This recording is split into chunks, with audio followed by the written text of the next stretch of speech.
आज बन रहा है हमारे डिश घर में भुजा हुआ भात और अंडा उसमें साथ में बनेगा। और इसमें आ गया हमारे कढ़ाई में टमाटर वगैरह और लहसुन वगैरह और प्याज वगैरह। बाकी अभी और मटेरियल आने वाला है। तो ये अंडा है,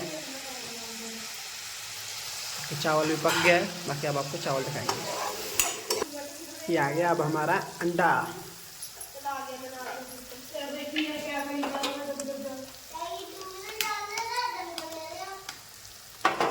हम 2 अंडे की बनाएंगे।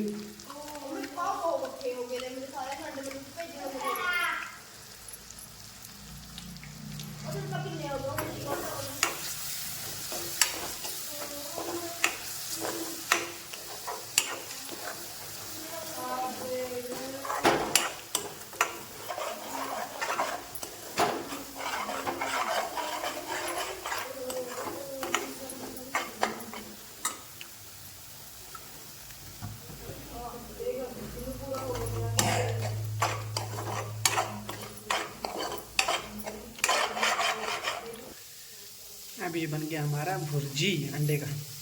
अब इसके बाद आएगा चावल। अब ये डल गया हमारा चावल। अब लगभग ये हो चुका है तैयार। अब आपको हम मिलेंगे अपनी नेक्स्ट ब्लॉग के साथ।